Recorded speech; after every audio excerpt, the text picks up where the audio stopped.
أعوذ بالله من الشيطان الرجيم. بسم الله الرحمن الرحيم. يا أيها الذين آمنوا لا تتخذوا اليهود والنصارى أولياء بعضهم أولياء بعض ومن يتولهم منكم فإنه منهم إن الله لا يهدي القوم الظالمين. فترى الذين في قلوبهم مرض يسارعون فيهم يقولون نخشى أن تصيبنا دائرة فعسى الله أن يأتي بالفتح أو أمر من عنده فيصبحوا على ما أسروا في أنفسهم نادمين. ويقول الذين آمنوا أهؤلاء الذين أقسموا بالله جهد أيمانهم إنهم لمعكم حبطت أعمالهم فأصبحوا خاسرين. يا أيها الذين آمنوا من يرتد منكم عن دينه فسوف يأتي الله بقوم يحبهم ويحبونه أذلة على المؤمنين أعزة على الكافرين يجاهدون في سبيل الله ولا يخافون لومة لائم.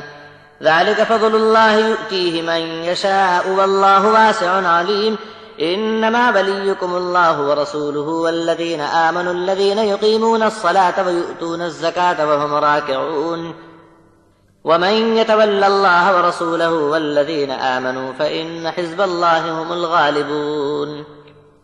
ایمان والو، تم یہودی اور نصرانی کو رفیق نہ بناؤ، وہ ایک دوسرے کے دوست ہیں، اور تم میں سے جو کوئی بھی ان کی دوستی کے چکر میں پڑا وہ انہی میں سے ہے۔ ایسے بے انصاف لوگوں کو اللہ راہ نہیں بتائے گا۔ اب تم بھی دیکھ لوگے کہ جن کے دل میں روگ ہے بڑی تیزی سے ان میں جا گھستے ہیں، بزدلی سے کہتے ہیں ہم کو ڈر ہے کہ ہم پر گردش نہ آ جائے، سو قریب ہے اللہ فتح کو ظاہر فرما دے یا کوئی اور حکم اپنے پاس سے بھیج دے تو یہ لوگ صبح ہوتے ہی اپنی چھپی ہوئی تدبیر پر شرمندہ ہو کر رہیں گے۔ تب ایمان والے بول اٹھیں گے کہ کیا یہی لوگ ہیں جو اب تک بڑا زور لگا کر اللہ کی قسمیں کھا کھا کر یہ کہتے تھے کہ ہم تمہارے ساتھ ہیں؟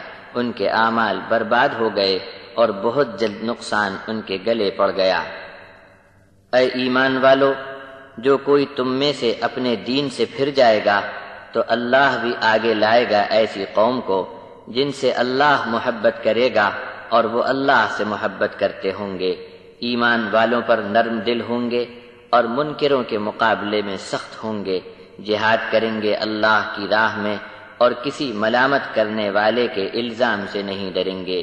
یہ فضل ہے اللہ کا، دے گا جس کو چاہے گا، اور اللہ تو بڑی کشادگی والا سب کے حال سے واقف ہے۔ تمہارا دوست اللہ ہے اور اس کا رسول اور وہ لوگ جو ایمان میں آئے، جو قائم رکھتے ہیں نماز کو اور دیتے ہیں زکوٰۃ اور اللہ کے آگے جھکتے رہتے ہیں۔ اور جو کوئی بھی اللہ سے دوستی رکھے اور اس کے رسول سے اور جو ایمان میں آئے ان سے دوستی رکھے تو بس ایسے لوگ اللہ کی جماعت کے لوگ ہیں اور یہی غالب ہوں گے۔